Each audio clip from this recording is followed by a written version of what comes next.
Feels good. It feels good to talk about that, man. It actually makes you feel good, makes you feel proud, all that. But guess what happens? That alarm clock goes off at 4 a.m. to train. I don't want to be a SEAL today. Or I don't want to be whatever today. I'll start tomorrow. And that's the usual pattern of people's lives. Until you really want to do something, you're always going to be a talker. And it's going back to the beast, going back to the demon. So when I went back to him, I realized that that was the unsolved mystery. At the end of the day, I asked myself one question: can I take one more step? And usually the answer is yes. So if you can answer that question and not take another step, that is real failure. That is real quitting. So a lot of people can take one more step, but they choose not to. I don't know if you can take 2 steps. You got to answer that question after you take the first step. But I can always take one more step, so if I choose not to, that's on me. And I got to live with that. But all the times that I was like, I'm not going back. And I went back. I'm not going back, and I went back. I'm not going back, and I went back. It showed me even more of what we have as humans, if we're willing to go there and we're willing to push that extra step. So for me, this was the new level. Let's not quit yet, Goggins. Let's think about your options. Where are you going to end up if you quit this? Where are you going to go? What's amazing about the human mind is that it becomes your new norm. Like to think that I can run 200 miles, 240 miles, and that becomes like running 50. I never thought that was possible. This is why I'm always pushing that limit, because I know that within pushing these limits, there's always more. But what it did was it showed me what is possible. And that's what set the new stage for me. That's when I realized, oh man, I've really been underachieving my entire life. But it taught me what is possible. Because we all think about quitting, it's hard. It's hard to process information during pain, because that pain takes over and you can't think rationally. You're thinking about fight or flight, save yourself. That's not a rational thought. It's not a thought that's going to get you through hard times.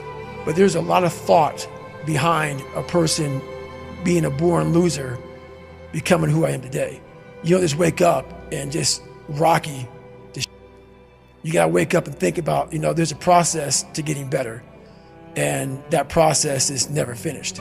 But people don't want to go through the process of focus, of teaching yourself how to truly focus. I was the lowest form on earth, no talent, no ability to learn. And I literally know what it is to be rock bottom and to build that up. It's like, whether you believe in God or not, I do. He put this lab rat, which is me, on this planet and said, let me, like, running is running. It sucks, but you have a choice to make. Do you want to sit down and go back to that guy you once were? No. So this is what it takes. It seems like, especially with confidence, right, or self-esteem, there's a relationship between confidence and competence. Mm-hmm. So what you're looking to do is try and have what you believe that you can do be ahead of what you can do. Right. Now, you're not looking for it to be delusional. You don't want it to be able to believe that you can do something like fly, right? But you need to have a relationship between the two. But what people are asking for is for their confidence to be so far ahead of their competence that, or without having even been competent at anything in the beginning. And that's just delusion. That's fantasy. Build belief. Belief is like, there's an after school special belief where the mom says, believe in yourself, and that's all great, but there's also a built belief. Like for me, I came from a bad place. How I build belief is through the daunting tasks I put myself through. So that's proof positive that I can. So it correlates. And that's how this piece of kid that I once thought I was built belief by saying, I was in 3 Hell Weeks. I went to Ranger School. I tried out for Delta Selection. Undeniable stack of proof. That is proof, mother. So whenever you think you can't, confidence comes from the thing that you built. You must build belief. You must build confidence. It can't be like, hey, I'm gonna go knock that out. You gotta look over here and say, I can knock that out. It's belief, and it's built on what you put in to yourself. It starts with yourself, man. You got to start diving into those things that you are afraid of. You don't gain confidence by going to the spot that makes you feel good. It's going to be a false reality. And the second life gives you that challenge, all you want to do is go back to what made you confidence or what gave you confidence. Is that happy spot? No, what gave me confidence was spending years at a kitchen table trying to learn how to read and write on my own. Realizing I can't learn the way you learn. I can't, but I can learn. What gives you confidence, not being afraid, is overcoming the fear. That's what gives me confidence, is facing these things, overcoming them. And maybe not overcoming them every day, but facing them and facing them and facing them. Pretty soon like this, you know what, man, this is where it's at. It's not in that comfort zone. It's in the discomfort zone is where my confidence is getting built. That's where it's getting built. But people they want an easier answer. Yeah. There has to be an easier way. There's not. I'm sorry. I searched for it my entire life. You cheated, I did. you lied. I lied. I did everything. And I still felt empty. You never examine this. Happiness, peace, enlightenment, it's all up here, man. It's all up here. It's all up here. You just got to be willing to go and face it. And that's the hard part. Where most people quit, I had just started. And when you take that mindset and you learn to flip that around, that's what made me powerful. And my body followed. Failure, hell, disappointment, discomfort is a great learning tool. And many people don't understand that. It's these few moments in life that you have. Like for me, I always talk about it. Rocky 1, round 14. That 2-minute and 13-second clip of Rocky getting up when Apollo knocked him down. That one clip, when I was going through a very bad time in my life, I saw what I wanted to be. And it wasn't a guy that won. It wasn't a guy that won everything he did. It was a guy that kept getting up after being knocked down. So I realized if that 2 minutes and 13 seconds changed my life, so all it was. I saw something that I needed to be in the world I was living in. Maybe my story will give someone the 2 minutes and 13 seconds they need to change their life. Everybody's got a story. We don't share it on social media. We share our nice life on social media. We all have a dungeon. I'm just willing to talk about mine. I don't care how you perceive David Goggins, because through my journey, I figured out the one piece I was missing. I thought it was cars. I thought it was women. I thought it was money. I thought it was everything. The one piece I was missing was me having the courage to face myself. Where I got my work ethic from was the hours I had to spend learning this. When you sit down and you're not smart, and you have a disability, and you still want to be at the top of your class, I didn't want to just get by. When I realized that I can learn through hard work, and I can beat the valedictorian in school, but I got put in 10 hours more a day than he does. You know what kind of strength comes from that? When you're sitting down, that guy, that valedictorian studied for an hour, and you know, I caught you, and I am dumb, but I have the work ethic to catch you. That's where David Goggins got really invented. Was at a kitchen table with 20 spiral notebooks that were empty. And then 3 months later, they were full. And when you can go through that, I still have them in my storage unit. You go through these spiral notebooks of your life, and you realize this is how I learned. This is unbelievable. Why is the truth so important? You have to have the truth to have a starting point. And your true self is found, honestly, in that very uncomfortable zone. We all look for toughness. We all want it, but we look for it in a comfortable environment. You will not find toughness in a comfortable environment. Those of you who are listening to this, whoever hear this, you will not find it. I was trying to look for it everywhere. The only way you find it is to drown yourself in a position where you're just out of sorts. But you say, you know what, man? That. Once you come face to face with who you are, you have a starting point.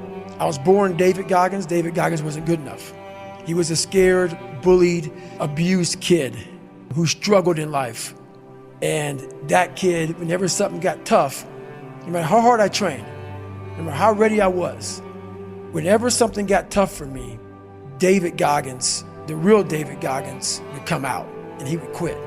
So I realized this over a period of time. So I had to build Goggins. And in that process, that's where I get better. You have to be your best self when you're least motivated. And that's the tricky part about all that. Motivation is just a word. You have to have these different things in your mind on where you want to go and know that motivation is not going to get me there. Because I'm not going to always be motivated. Jocko said the exact same thing. He said that discipline eats motivation for breakfast. And discipline's good too. But without a clear headspace, there's no discipline. What do you mean? So let's say we have a circuit breaker, okay? And I'm loading everything up to one circuit, just load it up. It's gonna blow. And once that thing blows, man, the circuit's all up. You gotta have each thing plugged into the right spot, like a crowded garage. You can't put anything in it. Once your brain is crowded, discipline is great, motivation is great, but if you can't fit it in your brain because it's all cluttered with, there's no discipline. So a lot of people talk about discipline. Okay, great. Why do you fall off the wagon? Why can't I continue with this routine? Going to the gym, being better, waking up early, eating the right foods. It's because maybe it's your kids, maybe it's your wife, maybe it's your job, and it's all just stuffed in your brain. You don't have it compartmentalized and organized in these nice shelves. So where am I gonna put discipline in that mind if I can't find other? You gotta be able to find all these different things in your mind. Oh, I can put discipline right there. I can put consistency right there. I can put all these things right there in that spot. If your life is not organized, and your life being everything around you, because it takes one little piece of an outside interference to clutter your whole mind. That was the biggest thing. I had to stop caring what people thought about me. I realized that everybody's up. That's the one thing I realized. I walked around and I put these people on a pedestal. Everybody was better than me. So I can't tell you anything about me because you're gonna judge me and I'm gonna feel even worse than what I am. What I realized, once I calmed my mind down and sat back and looked at how jacked up this world is, once you realize that you are not alone, everybody that's talking to you about how jacked up you are, only thing they've done better than you is they've hidden their world better than you have. That's all they've done. Most of us fail in life because we're afraid of what everyone around you is thinking. That's 100% truth. So we live by the narrative of other people. When I first called a recruiter to be a Navy SEAL and I was 297 pounds, the first recruiter looked at me and said, "You're not gonna be able to make this, man." So what he was doing was he was projecting his energy on me. He knew he couldn't be a Navy SEAL.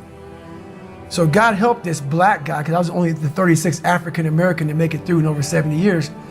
How's this black fat guy gonna make it through in my He wouldn't even want to try. So he's projecting this. So a lot of us who are negative people, all we do is project how we feel on other people. So what happens is that there's a lot of negative people walking around the planet Earth who are afraid to try. Because a lot of people are very negative in this world. So we are afraid to fail. Why? I told you, man, shouldn't even try it, dude. Just chill out, relax. Why are you so crazy? Why are you so obsessed? So all that stuff drives the quitting mind, I call it. The mind wants to quit. The mind's tired. The mind's tired. The mind's deserving. The mind thinks it's very deserving. So yes, the biggest problem in this world is other people, not yourself. It's other people in your head. They are puppet mastering you pretty much on your life.